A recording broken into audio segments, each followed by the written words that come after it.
Votre équipe est composée de canaux, des sections dédiées à la conversation, que vous allez pouvoir organiser comme vous le souhaitez, par thème, par sujet, discipline, à votre équipe de le décider.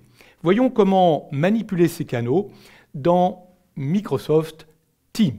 Donc, on retrouve notre équipe ici, lancement Brain to iBrain, dans lequel vous avez un canal général qui a été créé automatiquement au moment de la création de l'équipe. Tous les membres de l'équipe font partie de ce canal général. Il ne peut pas être modifié ni supprimé.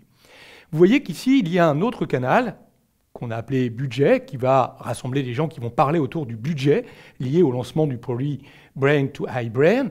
Et donc, vous voyez bien que celui-là, il est privé. Autrement dit, tous les membres de l'équipe n'ont pas accès à ce canal. Certaines personnes seulement ont accès à ce canal. Vous l'avez compris, les personnes qui seront amenées plutôt à discuter de l'aspect budgétaire du lancement de ce produit. Nous allons voir qu'on peut créer des canaux qui vont être accessibles à tous les membres ou des canaux privés accessibles uniquement à certains membres de l'équipe. Pour créer un canal, il vous suffit de venir sur les 3 petits points qui se trouvent à côté de votre équipe et de choisir d'ajouter un canal. Il faut bien entendu que vous ayez les droits qui vous aient été donnés pour pouvoir effectuer cette opération. Je vous rappelle que quand on a créé l'équipe, on pouvait donner ces droits aux membres ou pas, aux invités ou pas. Donc ici, on va donner le nom de notre canal. Alors nous, on aimerait créer un canal qui va regrouper tout ce qui touche à la communication externe autour du lancement de ce projet, donc de ce nouveau produit. Donc du coup, on va l'appeler tout simplement communication. Là encore, on pourrait mettre une description. Je vous encourage à mettre une description. Ici, je ne veux pas perdre du temps à la saisie, donc je ne le fais pas. Mais vous, essayez de remplir toutes ces zones pour permettre à l'ensemble des membres de votre organisation de comprendre à quoi correspond votre canal. On va spécifier la confidentialité. Donc, vous voyez que par défaut standard, tous les membres de l'équipe pourront donc accéder à ce canal de discussion. Si vous préfériez choisir du privé, vous l'indiqueriez ici et il vous faudrait sélectionner les membres qui pourraient participer à ce canal de discussion.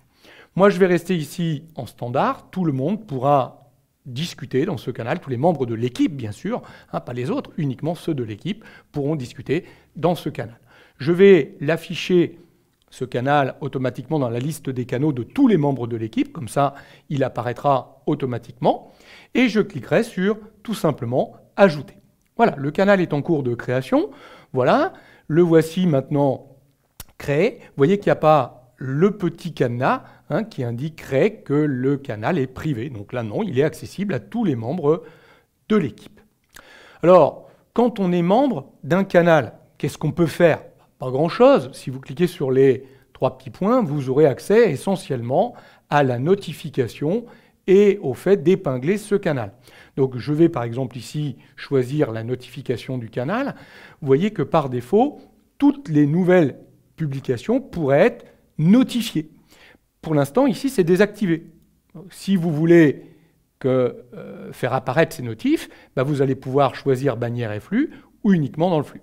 Si vous choisissez uniquement dans le flux, ça apparaîtra uniquement dans votre partie ici activité, où vous verrez apparaître les nouvelles activités sous forme de notification.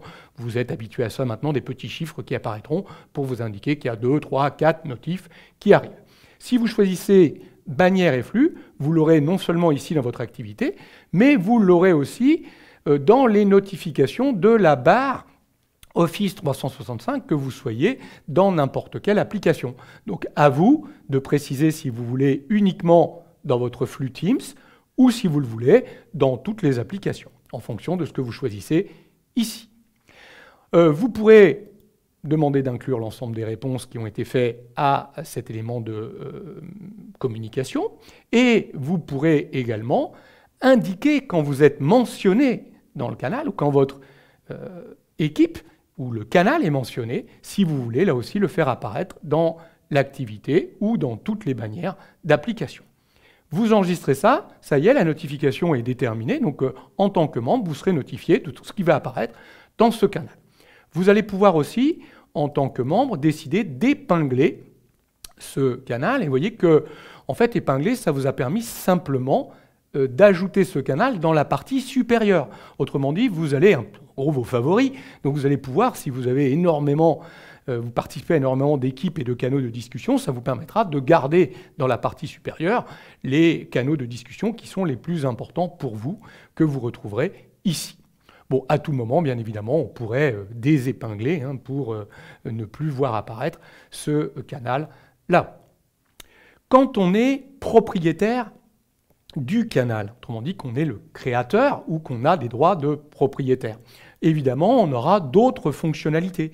On aura la possibilité de gérer le canal, si on veut effectivement modifier l'ensemble des éléments, et même de le supprimer. Donc si je dis gérer le canal, vous voyez que je vais retrouver les paramètres de mon canal que je pourrais bouger, mais comme je suis aussi propriétaire du canal ici communication, je pourrais demander carrément de le supprimer.